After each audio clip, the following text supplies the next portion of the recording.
Welcome. I'm Cameron Scott, one of the story architects of Star Wars The High Republic. This is Dominic Pace, who plays Gekko the Bounty Hunter from The Mandalorian. Hi, I'm Claudia Gray. I write Star Wars books. And you're listening. And you are listening to Star Wars Comics in Canon. The Force is strong with this one.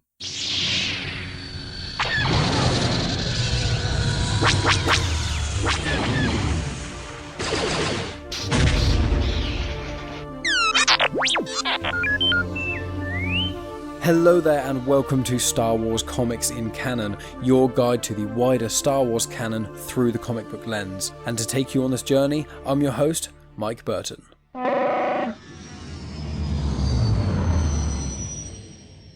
And so brings episode 109. So my friends, this week I'm doing something a little bit different. I'm not intending on doing this frequently, but I thought it was apt. So I'm actually redoing the Rise of Kylo Ren comics. So anyone who's been with me since the start, which was I think about 2.5 years ago now, will remember that I started doing the Rise of Kylo Ren. That's why I did the first episode. But that was kind of before I found my footing with Star Wars comics in canon. I hadn't really figured out exactly what I wanted to do. And also, obviously now I do spoil things as I go through them. I give you all the plot details so you don't have to pick up those comics. When I did the Rise of Kylo Ren initially, I didn't spoil the ending because I think the comic's only been out for like a few weeks at that point, but also I was thinking I wasn't going to spoil things, and then kind of as the show progressed, I was like, no, this isn't going to work in the format in which I wanted to do. So this is somewhat of a rehash from episode 1. However, I will say since doing that, there have been a lot more connections made because obviously Charles Soule wrote these Rise of Kylo Ren comics, and since then he's been involved with the High Republic, with Crimson Reign and War of the Bounty Hunters and all those other crossover events and things. So there are a lot more connections in this episode than there are in episode 1. I will say if you've not listened to episode 1 and you want to hear a little bit about the Rise of Kylo Ren comics, but you don't want the ending spoiled, then go check out episode 1 and you'll have exactly what you asked for. But with that in mind, I'm just going to continue on as usual, but I will say if you've never joined Star Wars Comics in Canon before, hello there, thank you for joining. But I say I go through each of the comics in chronological order. I go into the plot details and things, and along the way I talk about some of the other connections to other content, tidbits of information and trivia that I find intriguing, and things like that, a bit more information on certain characters. So that is what I'm going to be doing this week. And I will say as well, make sure you check out my Crimson Reign crossover event issue episodes I've been doing, because with the current runs of Dr. Aphra, Darth Vader, Bounty Hunters and Star Wars, all of them in the 2020 runs, there have been big crossover events. There was War of the Bounty Hunters, Crimson Reign has finished recently, and I've only got one more episode to do on Crimson Reign, and Hidden Empire is starting in, I believe, October time. And one of the things that kind of made me want to do this redo of the Rise of Kylo Ren is because the Knights of Ren have actually been appearing elsewhere in the canon quite a lot more. When I first did this episode, it was basically The Force Awakens and The Rise of Skywalker, and that was pretty much it. But since then, they've been appearing in loads of other places. And last week's episode specifically, episode 108, where I tackled Crimson Reign number 4, the 4th issue of Crimson Reign is all focusing around the Knights of Ren. They actually break into Vader's castle on Mustafar. So check that episode out. Even if you haven't checked out all the other Crimson Reign things, I would obviously recommend starting with Crimson Reign number 1, which I think I tackled in episode 102 of Comics in Canon, so go check that out. Also, if you're listening on YouTube, just check out the playlist. There's a playlist, I believe it's called War of the Bounty Hunters, and within that you've got the War of the Bounty Hunters that then bleeds into Crimson Reign, or just type in Crimson Reign into the podcast app of your choice. However you listen, you will be able to find it. But I would say listen to the last episode because there's lots of cool stuff about the Knights of Ren. But with that all in mind, my friends, let's delve into the information of this issue. So, The Rise of Kylo Ren. It is written by Charles Soule, the artwork is by Will Sliney, and the colour artist is Guru EFX. The first issue was released December 18th, 2019. Issue number 4 was released March 11th, 2020. And the trade paperback collection was released August 11th, 2020. So delving into the story, there's no crawl for this one. I've noticed that Charles Soule seems to not really do crawls in the first issue of stuff that he does. I think he lets the story tell you where it is. But with that in mind, we'll just delve straight into it. So it starts off and it says it's long ago, and it's got someone called Ren who talks to a couple of people who are being hunted. He offers the Force-sensitive one of the two to join him if he can provide a good death, because there are security forces sent after the duo, and the Knights of Ren have basically taken all the ones out, but there will be more coming. So of the two of them, one seems to be an older one, who may be a brother or something, and then there's the younger one. So the older one just kills the younger one in front of him, and Ren says, although I appreciate your attitude and your spirit, you can't touch the shadow. So Ren then kills him, and both of those people they saved are dead. So the Knights of Ren leave, and they go and find something to burn. And that's the sort of prologue. So let's give a bit more context to this part. So the Knights of Ren are all Force sensitive, that's been confirmed, and the Shadow is basically the dark side of the Force.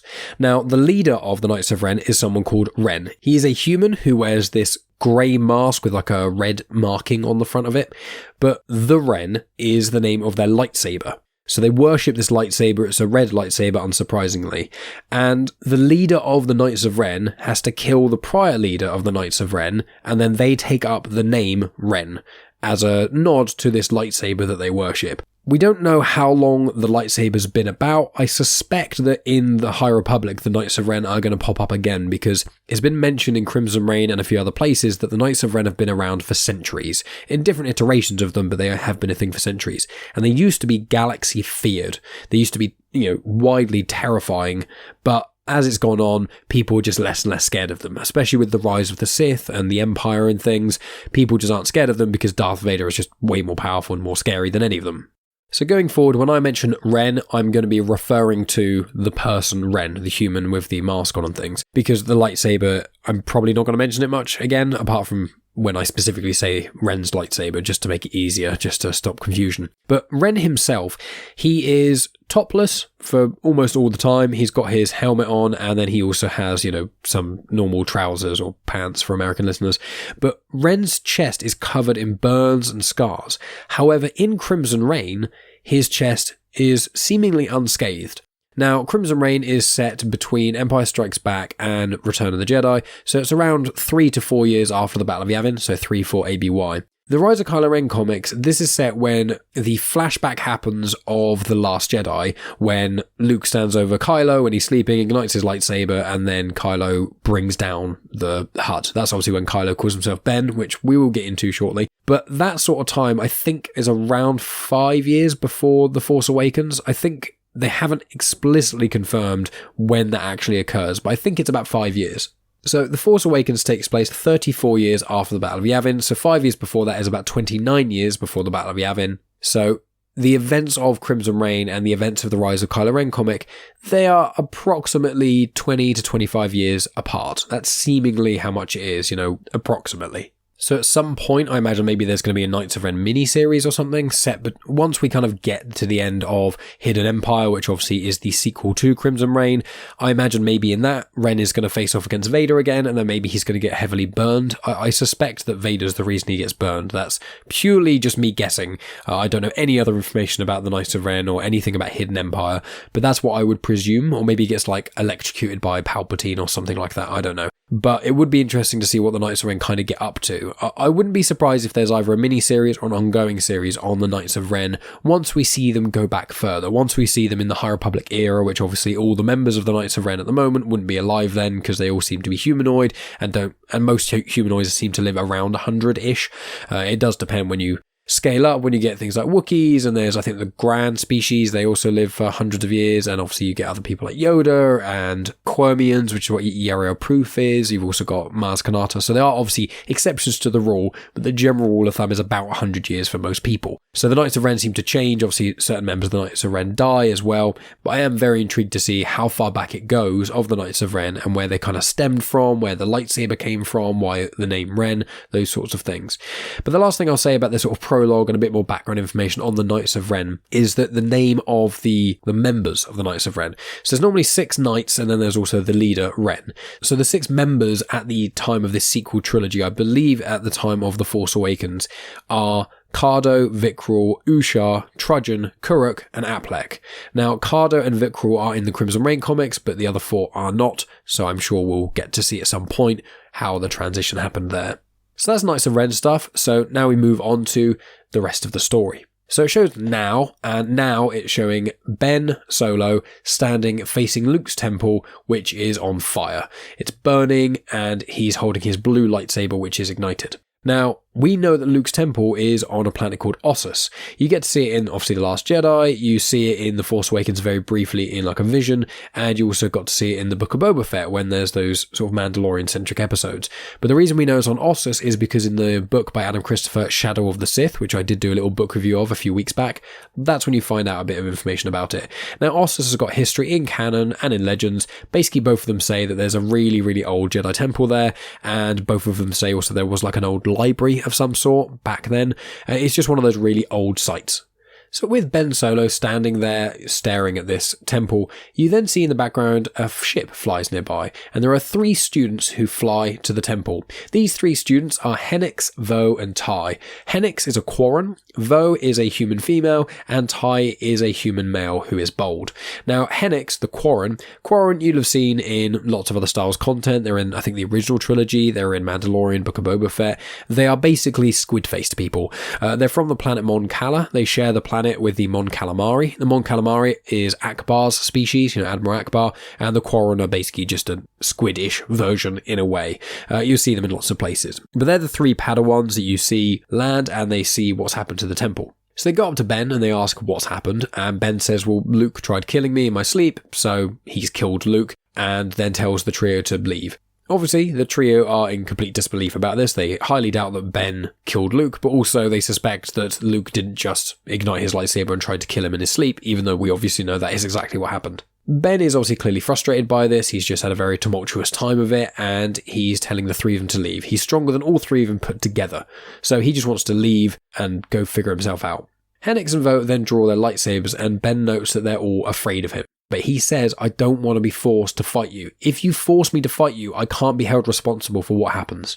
Vo then launches at Ben, and he just uses the Force to throw her at Hennix, and he confirms he wants to leave, but they won't let him. He then lifts all of them up with the Force, and tries to kind of throw them a bit, and in doing so, some of the rubble from the destroyed temple and huts and things stabs Hennix. It's a big chunk of wood. Ben then decides to leave, and then the trio decide to take Hennix onto their ship to try and get him to heal.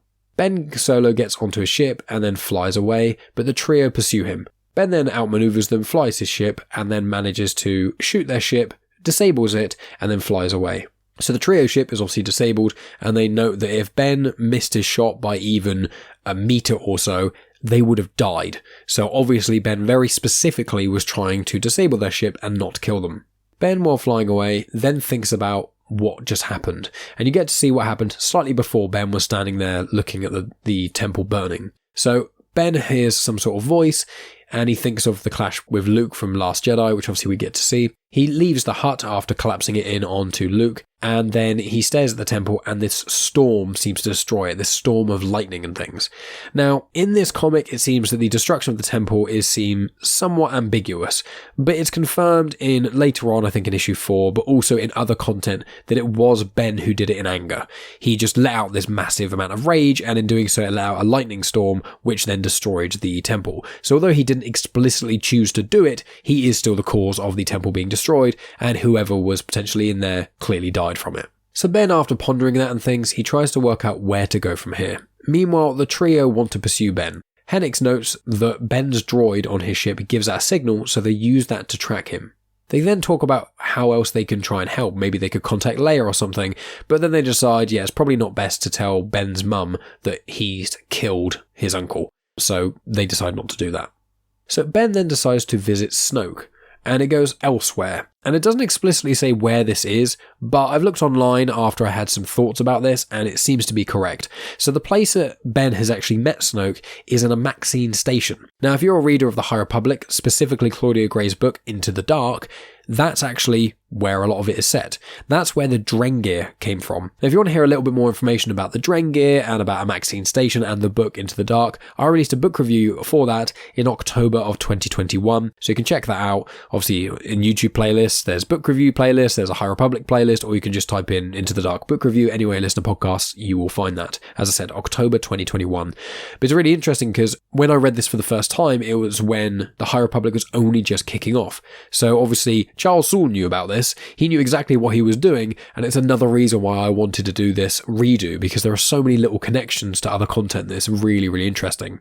But yeah, so Snoke is on this Amaxine station. Obviously, it's been completely abandoned because, High Republic 250 odd years prior to this.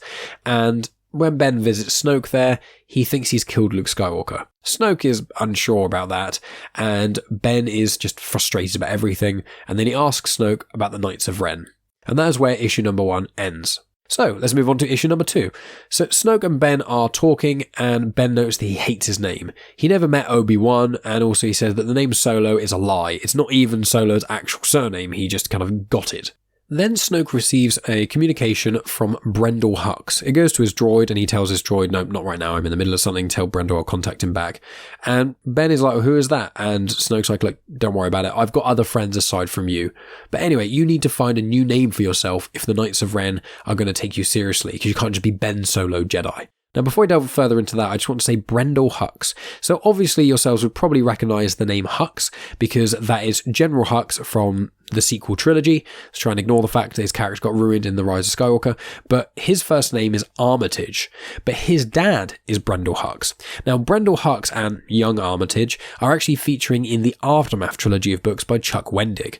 Now, I love that trilogy of books. I think it's absolutely brilliant. I really recommend people check it out, but be aware that some people don't like Chuck Wendig's writing style. I personally never had a problem with it, but I thought I'd highlight that. But Brendol Hux and a group of Imperial Remnant, after the Battle of Jakku, which obviously is when the Empire it's kind of the Empire's final battle, Brendol, Armitage, and a few others go off into the unknown regions of space trying to carry out one of the Emperor's contingency plans. So, Brendol Hux was first there in the Aftermath trilogy, but you actually get to see him a lot more in the Phasma book by, I think it's Delilah L. Dawson who did the Phasma book. And that's where Armitage is a lot more older, and that's when he's sort of more of a young adult than like a kid, which is what he was in Aftermath.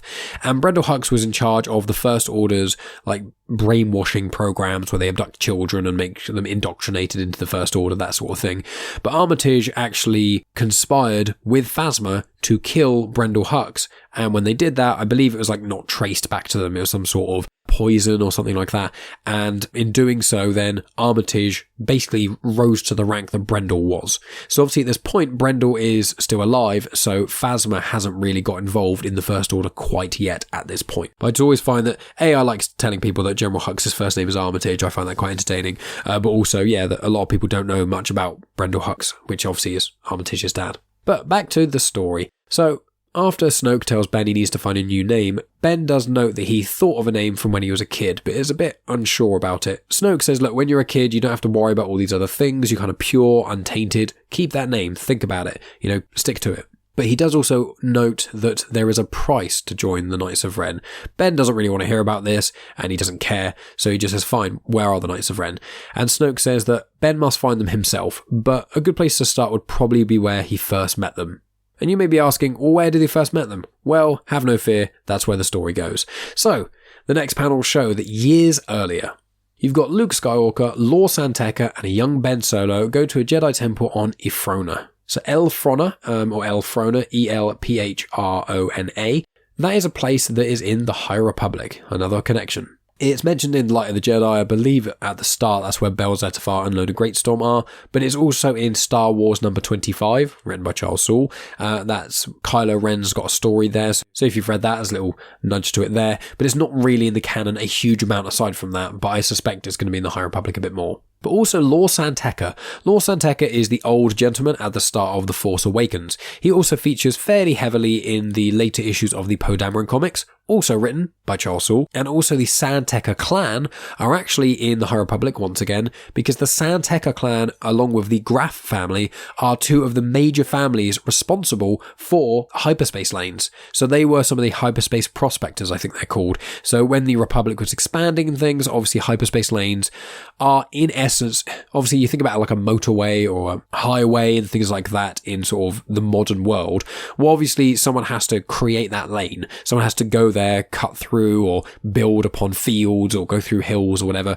That's kind of what hyperspace lanes are. Hyperspace lanes work because it's a course that is not meant to be interrupted by gravitational fields or asteroids or any obstructions. So when people plug in their computers into hyperspace and they find a route. It's basically saying this route, this direct route, you can travel faster than light speed and you're, in theory, not going to hit anything. And that's what hyperspace lanes are meant to be. That's what the prospecting was. So the Santeca clan are one of the most important families who actually utilize that. And as I said, the High Republic has touched upon it in Phase 1. Phase 2 is 150 years prior to that, which is around 350 to 400 years before the events of these comics. So, we're going further and further back, but that's the Santeca clan. So while Ben, Law, and Luke are all heading to this Jedi temple on Ifronna, Ben speaks with Snoke in his head. You see speech bubbles come up that are Snoke speaking to him, and Ben is speaking back in his mind. Ben is kind of mad at Luke in certain ways. He is a little bit jarred. He's like, oh, Luke always wants to go to these boring temples, and then he grabs loads of stuff and then he puts it away in storage and then does nothing with it. And all the while that's happening, Snoke doesn't say a single bad thing about Luke Skywalker. Snoke even defends Luke and even says certain things that are for the Jedi. So the way that the level of manipulation here is so clever, because at no point does Snoke try and push Ben away from Luke or anything like that. If anything, he's actually encouraging him to stay with Luke, which is a very, very clever way, very clever long game in a sense. And then Luke does make a comment to Ben and says, I'm really happy that you're here, Ben. And he does also mention that maybe there's going to be some cool old weapons that Ben has an intrigue into ancient weapons. And Luke says, oh, maybe there'll be some old weapons here for you because I know you're really into that sort of stuff. And he just says, I really appreciate you coming, Ben. I'm really glad you're with us. And there's moments like that that just make me so sad because I love Kylo Ren and I love him as a villain in the sequel trilogy. But seeing Ben Solo's fall, it's especially as we go through these comics, especially if you haven't read them yourself or you haven't checked out episode 1 when obviously this is a redo, so if you haven't heard my original one, it's just one of those things where Luke, the more information we get of Luke in the sort of post-Return of the Jedi era before The Last Jedi and stuff, he really was trying, and it is just so sad to see when you have these little moments that he was trying with Ben, but Ben just didn't connect with Luke. And as we unravel this further, it hits me emotionally in a way I didn't think it actually necessarily would. But anyway, so the trio gets to the temple, and it's a temple from the High Republic era, and Luke mentions there are traps and things that could be in an old temple, because Luke mentions that he's been to a temple before where he got a lightsaber, and there are loads of traps and things there. And that's actually a reference to Star Wars number 6 in the 2020 run, written by Charles Soule, unsurprisingly. If you want to hear all about Luke going to this temple, getting a new lightsaber, and coming across a trap with a certain Inquisitor, I'll put it that way, check out episode 73 of Comics and Canon because it's a really, really cool issue.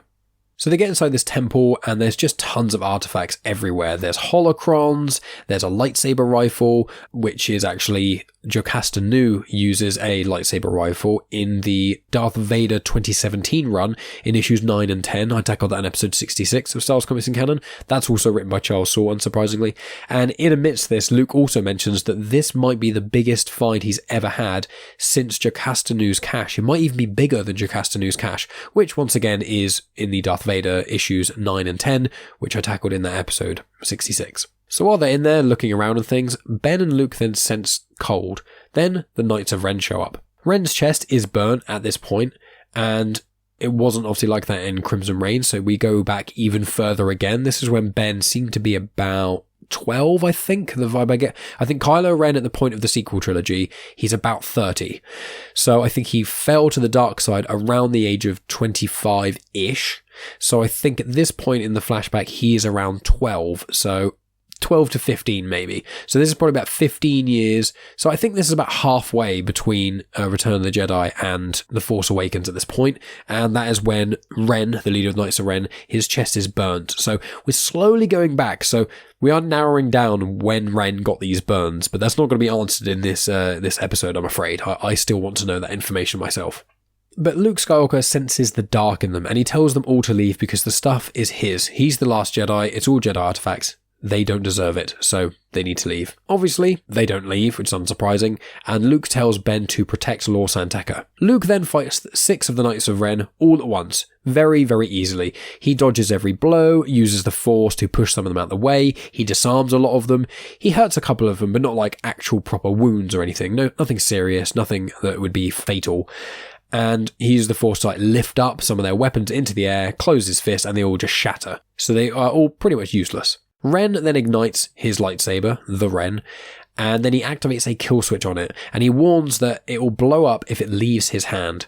Luke says, look, you can still leave.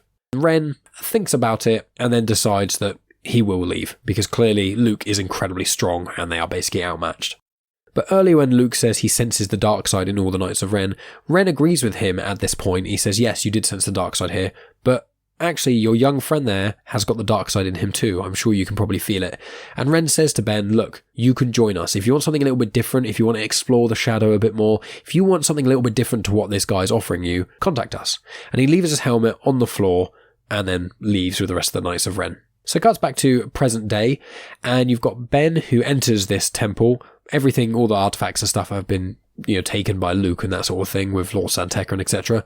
But Ren's helmet is still on the floor. So Ben picks up the helmet, he puts it on, and then he hears some communication, and Ren contacts him. Ben mentions that Snoke sent him, and Ren says, okay, if Snoke sent you, that's fine. We're currently on Vanrak, so come find us. So Ben then removes his helmet, and then he turns around, and the 3 Jedi are there, or Padawans, Vo, Hennix, and Ty. And they say to him there's nowhere left to run. And that's where issue number 2 ends. So let's move on to issue number 3. So the Knights of Ren are at a bar, and Ben approaches. He's looking a bit scuffed up, and some of his robes are a bit damaged, and Ren says that they'll consider him joining if he has caused a good death. Ben said that he did, and then decides to recount the story. So it goes back to where we left him at the end of issue 2 on Ilfrona in the Jedi Temple, where Vo and Hennix have launched themselves at Ben and he counters them with his lightsaber. Ren asks who these people were to Ben, and so you get a flashback within a flashback, which shows Luke training Ben and then the 3 Jedi I've just mentioned, Vo, Hennix, and Ty, and then also there's 3 other kids as well. But this is when they're quite young, they seem to only be maybe 10 at this point. So Ben goes into a bit more information about these 3. He confirms that Vo had a hard time accepting Ben. He always bested her in lightsaber combat and any of the Force lessons or anything like that. She just couldn't be herself. She was always trying to one-up Ben. And I just want to read a bit of text here. This is something that Luke says about the Force, and I love this. This is one of the things I think Charles Soule is just incredible. He has got so many great ideas, and just any story that can kind of delve deeper into these ideas he has about the Force and things. And it comes out in the High Republic, because obviously I always say one of my favorite things about the High Republic is the interpretation of the Force by certain Jedi. Some people see it as water, songs, fire, all kinds of different things. Wookiees often see it as trees and forests and whatnot. And so I really like that concept. So I just want to read out this thing that Luke says. It's not too long. So you've got Vo looking at Ben levitating a rock, and Vo says, why is Ben so much stronger? I work just as hard as he does. And now this is what Luke says. Ben isn't stronger, Vo. That's not how it works. The Force can be a trickle, a stream, a river, a flood for anyone who can sense it. Think of yourself as a door. The wider you open, the more easily the Force flows through you. And some people just start out with their door a bit more open, but any door can open wide. Now, I love that analogy. It's only short, but it speaks volumes, because you've got characters like Obi-Wan, who's not necessarily naturally gifted in the Force. His early days as a Padawan, he had to really, really try. He was just perceived as someone who's going to be like a run-of-the-mill, average Jedi. But because he worked so hard at it, and he had a teacher like Qui-Gon, and obviously his upbringing things, he became one of the most powerful Jedi Masters in the Order. He wasn't naturally gifted from a start. He wasn't a chosen one or anything like that. He didn't have powerful lineage. He just worked at it, and he became arguably the greatest defensive fighter of the Jedi Order, at the very least over the last sort of century of the Skywalker saga. But I would be very intrigued to see him sort of fight other people in the past, but obviously when he fights people such as Dooku or other people, he does seem to get beaten quite a lot, but he is a very talented swordsman, especially with his defensive style, which is Surisu. But anyway, back from that tangent, so we've heard a little bit about Vo, so then you hear a little bit about Hennix. So Hennix is the Quarren, and Hennix was different to Vo. Vo thought the Force was a contest that she could win, while Hennix thought the Force was a puzzle he could solve. And it shows him opening a holocron after having a small amount of guidance from Luke, which is quite interesting. And then there's Ty. Now, Ben describes Ty as just being Ty, but we do get to see some flashback information about Ty. So Ty noted that Ben has got a box tightly locked inside of him. Ty notes that everyone's got a box inside of them that people can't enter, but Ben's is a lot bigger than most people's and is so tightly locked it's impenetrable. So Ty tells Ben, you just have to be yourself, all of yourself. People will accept you for it. You don't have to be afraid to show certain parts of you. And so with that in mind, it then moves back to the fight in which they're having, where you've got Ty, Hennix and Vo all fighting in that temple with Ben. So while Ben is trying to fight off Vo and Hennix's lightsabers, Ty is trying to influence him using the Force in some way. So Ben uses the Force to push Ty out of the way and then tries to leave. He jumps up like ridiculously high up this sort of cliff face and things, and then Vo follows while yelling that he's a murderer. Hennix can't quite jump that high, so he has to find another way up, and then Ty is kind of brushing himself off after being force pushed into a wall. And so Vo jumps up, lands where Ben is at the top of this cliff face thing, and then he uses the Force to just push her away out of anger after she called him a murderer. He's like, well, if that's what you want me to be, and pushes her. Then she starts to fall, and it's a really, really high cliff, so she's almost certainly going to die if she hits the ground. So he uses the Force to hold her there so she doesn't fall all the way. But Hennix at this point has already climbed up the side of this cliff, and all he sees is Ben force push Vo off the edge of this cliff. So Hennix thinks that he's killed her. So he, in basically anger, throws his lightsaber at Ben. Ben manages to use the Force to deflect the lightsaber back at Hennix, but unfortunately drops Vo like halfway through her fall. Fortunately, Ty manages to catch Vo. I say catch loosely. She kind of falls on him and they both are seemingly okay. But as the lightsaber flings back at Hennix, you hear a very loud yelp and you don't see what happened. Ben then goes down to where Vo and Ty are, and he's obviously incredibly angry at this point because he just tried to save Vo and then someone just tried to kill him and they're yelling him and calling him a murderer and all these sort of other things. So he lifts both Vo and Ty up with the Force, throws them into the temple, and then collapses the entrance so they can stop following him. It then goes back to Ben's conversation with Ren. Ren says that it was not a good death because he didn't really want to kill anyone there, but he can join for now. And so they get him some new clothes, he gets some cool black clothing and things, and then they decide to head off. Then it goes back and shows the aftermath of what happened in that interaction with Ren and the three Jedi. And it shows that Ty and Vo break out of the temple and say that Ben has lost his way, so they must stop him. And you see that Hennix is dead on the floor, and he's got a massive lightsaber-sized cut out of his entire stomach. It seems like he was either cut in half or a big chunk of him was cut out. And obviously that's down to himself for throwing a lightsaber at Ben deflecting it, and Hennix being unable to stop his own lightsaber coming at him or deflect it. So, once again, a lot of these things are not actually Ben's fault necessarily. Yeah, he could have handled things in a different way, but he didn't maliciously go out with the intention of killing loads of Jedi. But obviously, it's nice to say that, and then you see him at the start of The Force Awakens where he just slaughters like loads of people. So he obviously does slowly fall, but we're going to get to that. So with Vo and Ty saying that they need to stop Ben because he's clearly lost, that's where issue number 3 ends. So we move on to the final issue, number 4. So issue 4 starts off on a planet Mimban. Now, Mimban actually gets mentioned in Solo: A Star Wars Story. That is actually where Solo is in that sort of war zone. That's when he meets Tobias Beckett and that whole crew, and it's like the sort of muddy dark world. It's also where he meets Chewie, and also Mimban actually got mentioned in the recent episode of Andor episode 4. And funnily enough, as of recording this, I just released the Andor discussion show, the second episode of the discussion show, which is hosted by Jack at the moment, where Jack and a new Comics in Motion family member called Math both discussed episode 4 of Andor, and in that episode Mimban actually gets mentioned both in the episode of Andor but also in the discussion show. That episode has been released on the feed of Comics in Motion, so wherever you're listening to this on a podcast app, you should be able to scroll back by like one episode and then it will be the Andor discussion show. If you're listening on YouTube, then once again, the last episode that was uploaded, the last video that was uploaded, that will be the Andor discussion show as well. But anyway, back to issue number 4 of The Rise of Kylo Ren. So, on Mimban, Ren is threatening death to get some information from some miners in this place.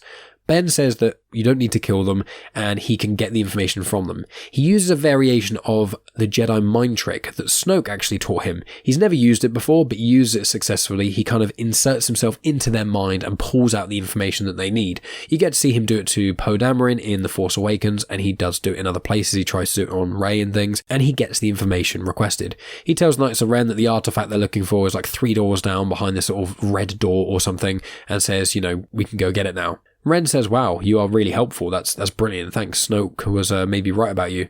And so Ben says, right, so you'll release the miners and things? And Ren's like, yeah, of course. Knights release the miners. What do the Knights do? They kill all of the miners. Ben is obviously shocked by this and is like taken aback by it. But the Knights then continue their way through this mining area and continue to kill innocent miners throughout it. Ben doesn't kill any of these miners, and then Ren questions him, saying, time is running out to prove to us that you are committed. We kill people. That's what we do. You just have to get on board with that or you leave. While Ren and Ben are having this discussion, Vo and Ty then appear and call down to Ben from the entrance that they're in. Ben then looks up and ignites his lightsaber. Vo and Ty have a quick talk, and Vo decides she's going to go down and try and protect some of these miners, while Ty is going to try and confront Ben because Ty is the closest to Ben of those Jedi. So Ben and Ty duel, but they're not going for it really. They're just kind of flashing lightsabers at each other while talking. Ty's telling Ben that he has a choice. He can still turn back. Every path has two directions. Just because you've made some bad decisions and things doesn't mean that you can't be redeemed. You can come back. You can help. This can happen. And while they're having this conversation, you're seeing that Vo is holding her own against the Knights of Ren and protecting the miners. Ben is then getting more frustrated with Ty, saying that he never had a choice. Both the light and the dark claimed him at birth. He says, do you have any idea what that's like, being pulled by both sides? And then he mentions that both Snoke and Luke don't even see him as a person. They see him as a legacy to their own gains. And then Ty says to Ben, yes, but you could bring light to the galaxy. You could make people's lives so much better. You could improve what's going on here. You need to just take charge of it all. And while this happens then, Ben manages to disarm Ty and his lightsaber clatters to the floor. Ty is then on his knees and he says to Ben, look, you just need to be who you need to be. You can kill me if you need to, or don't. You have a choice. So Ben then extinguishes his lightsaber and stands there. Ty starts to say something else, but then Ty's neck snaps and he collapses to the floor. Ben is a bit confused by this. He starts to walk away and then he turns back with a sad look on his face looking at Ty because Ben was friendly with Ty. He did really like him and Ty has never said anything horrible about Ben or anything like that. So it's quite a sad moment. And as he turns around and starts to leave, Ren is standing there. And Ben looks at him and says, you're the one who killed him. You're the one who snapped his neck. And Ren's like, yeah, I did. And he says to Ben, you clearly still fear the shadow. What are you so scared of? And Ben yells out in rage, I am the shadow. And then they have a duel. Now, the artwork for this duel is absolutely incredible. The colour and also the art for all four of these issues by Will Sliney and Guri FX is incredible. This miniseries is my favourite miniseries of any Star Wars comic I've read. It's so cool. And this fourth issue is just the ultimate crescendo. Everything I've discussed so far, obviously, I don't go into the details of the action because I always say to people, pick up comics. You can read all four of these on Marvel Unlimited, or you can find them in other places, but I'd say try and buy them if you can because they're just incredible. They're so good to read, and as I said, they're some of my favourites. But in this duel, the artwork is incredible, a very nice double-page spread where they're sort of fighting. But just before that fight really starts, you see the mouth of a hooded figure mentions that they notice a change. They notice a change in Ben. And then it kind of expands in the double-page spread, and you see a variety of people who feel Ben's change, this awakening in the dark side within him. Snoke notices it, Leia notices it, and mutters to herself, oh, Ben. Vo notices it while she's fighting the Knights of Ren. The Knights of Ren notice it, and Palpatine notices it as well, because this came out after the Rise of Skywalker. And Palpatine, in his decrepit, half-cloned form thing that's on Exegol, he notices, and he says to strike him down, which obviously is a very famous Palpatine line, speaking to Ben to try and strike down Ren to kind of fulfill his destiny. But there's one other person who notices that I really, really like this little detail, and it's a young girl standing next to someone called Unkar Plutt on the planet of Jakku. And she says, I feel cold all of a sudden. And obviously that's Rey. So even Rey, when she's young, before she's met Ren or before she even knows what the Force is or her connection, she feels the cold. She feels Ben's change, which I love that. It obviously furthers their connection, the whole dyad of the Force and things. It kind of gets established in The Last Jedi, but gets a name to it in The Rise of Skywalker. Absolutely love that bit. But so Ben and Ren are then fighting. They're dueling and they fall down this ridiculously long shaft and they're speaking to each other. Ren says that he can do whatever he wants because he is no one. And then Ben says that he can do anything he wants because he is special. And they're dueling and things. There's lightning all around them. But then they land. And the way they land is Ben lands with his lightsaber going through Ren's heart. And as it hits the ground, a shockwave is sent out. And all the Knights of Ren and Vo all fall to the ground. And Ben says, as this happens, here's your good death. He then stands up and looks around, and he sees that Vo is on the floor as well. He walks up to her, barely says anything, and then just stabs her straight through the chest as well, with Ren's red blade. The Knights of Ren then kneel to him, and then the Knights of Ren, along with Ben, all leave. The place that they're in seemingly explodes. I would presume they got this artifact thing they were looking for, I guess. It doesn't seem to get mentioned elsewhere. And they're on the Knights of Ren's ship. While they're in there, Ben goes off by himself and starts to tweak his lightsaber. He takes his crystal out, which obviously is blue, and he grabs it and squeezes it hard.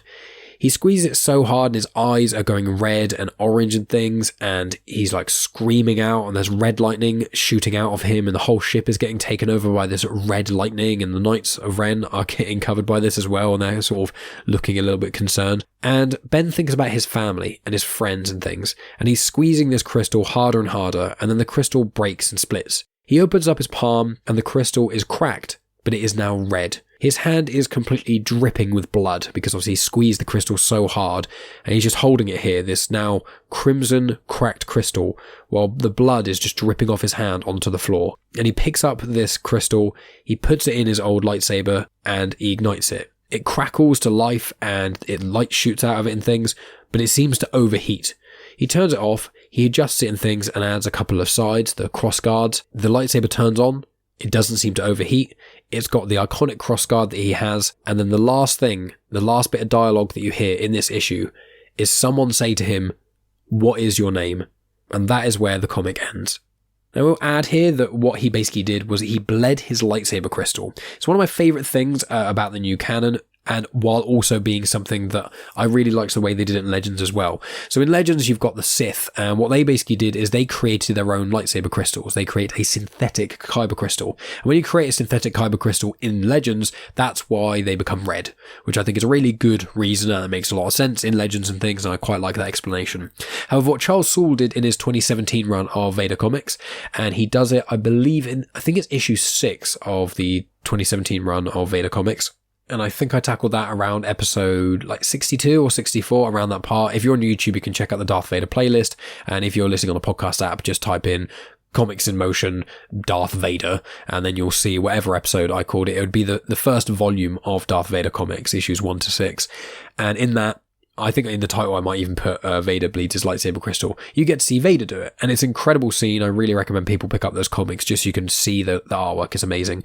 But in the canon, it's basically that a dark side user, basically a Sith usually, has to bleed a lightsaber crystal. Normally they kill someone, get their lightsaber crystal, and then they hold it, feel bad vibes and anger and energy and all that, pour their dark side energy into this crystal, and in doing so it kind of wounds the crystal, because the kyber crystals are somewhat alive. They have a degree of semi-consciousness, I suppose, and it's kind of like a tree. I kind of view the kyber crystals in a sense, and when they do that, it then bleeds the crystal and then it becomes red, and that's how the Sith do it. That's how dark side users do it in the new canon. Really cool idea. I really like that. But that's what Kylo Ren did. And obviously his lightsabers are called crackly and all different, and it looks amazing and really cool. And that's because when he did his bleeding, it wasn't a full bleed. It wasn't a clean bleed like Vader's was. He was conflicted. When he thought of his friends and family, that's what made it crack. So I want to give a bit more weight to that sort of element of things, but I would really recommend people, if you're going to pick up any issue of Rise of Kylo Ren, pick up the 4th one. Just the artwork is just phenomenal. I can't talk about it enough. But that, my friends, is the end of this episode. So I'm now going to go into some of the information of what's coming up and those sort of things. So obviously I mentioned slightly earlier that there's the Andor series that's out at the moment. Obviously there's the 3-episode premiere, and then we're going to have 12 episodes this season, and then there's going to be a series 2, I imagine, next year, and I think there's going to be another 12 episodes for that. So myself and Jack, who is one of the Pop Gorillas, he also does Season's Greetings of Tony, and he's done a variety of other shows on the Comics in Motion feed. Him and I have decided to co-host the Star Wars weekly discussion shows, but instead of both doing it at the same time, we're doing alternate. So we both did the first episode together. We're going to do the finale together, but all the ones in between we're going to be alternating. So episode 4 is now up. Jack spoke with a new member of the Comics in Motion family called Math, and you can hear their hour-long discussion on episode 4 of Andor. Then next week is going to be myself and Dave of Comics in Motion. There may be another guest joining us as well, but for now it's just going to be myself and Dave. We're going to be talking about episode 5 of Andor, and then the week after that, episode 6 is going to be Jack, and it's just going to go back and forth like that.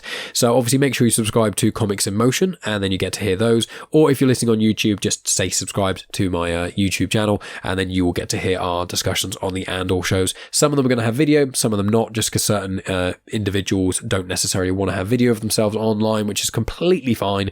So that's why some of the episodes are going to have video and some won't. The ones with myself will primarily have video unless one of my guests specifically doesn't want it. But that's what's going on in Comics in Motion with Star Wars stuff of the Andor. At the moment, there's also a She-Hulk discussion show going on at the moment as well.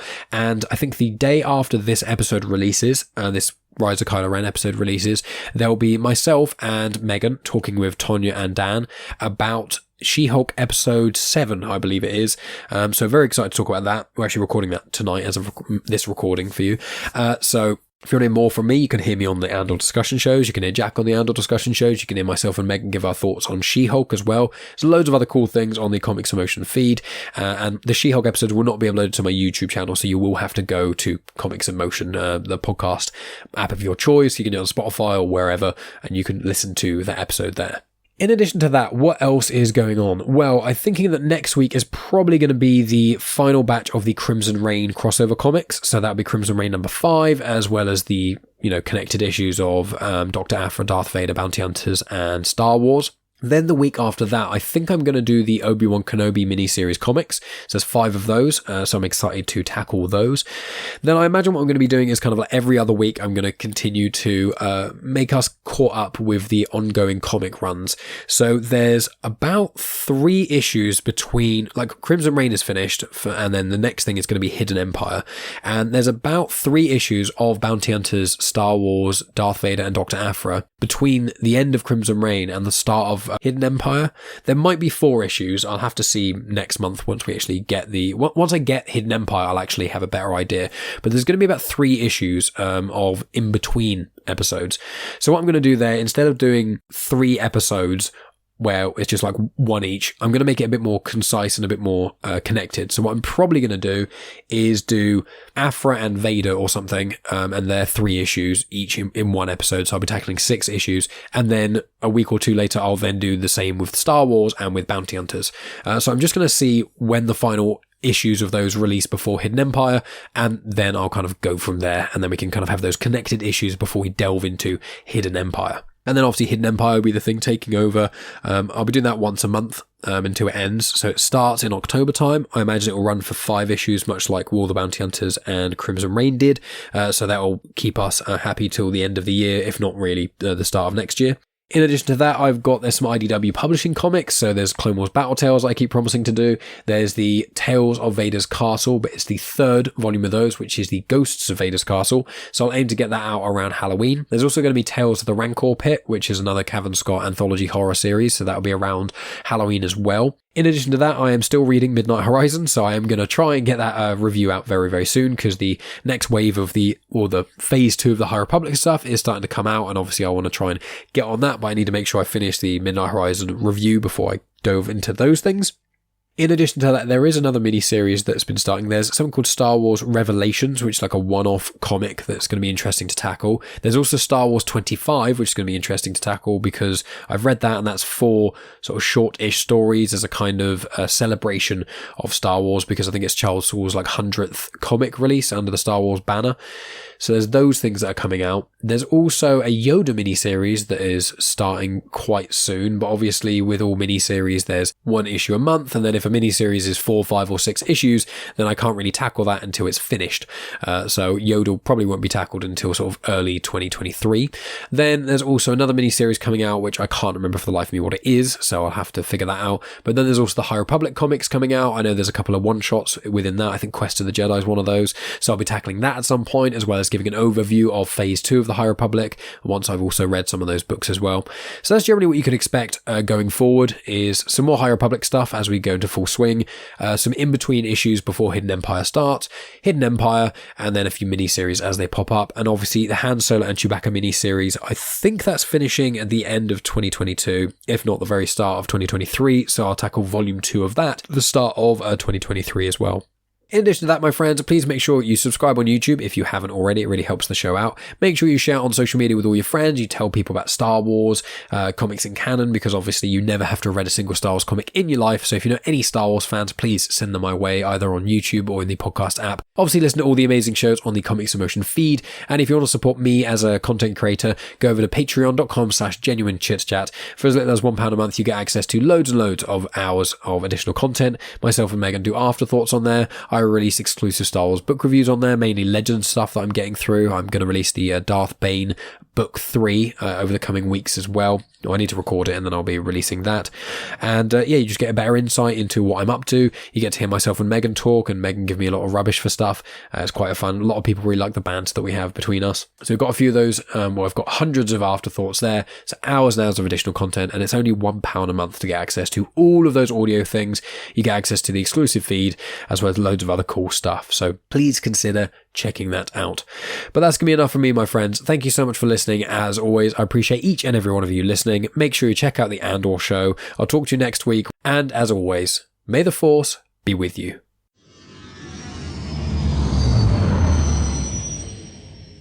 The intro for Star Wars Comics and Canon is arranged by myself, Mike Burton, and the backing music was made by Eric Matias of soundimage.org. You have just experienced host, creator, everything elser of Genuine Chit-Chat, and also the host and creator of Star Wars Comics and Canon, found on the Comics in Motion podcast, Mike Burton.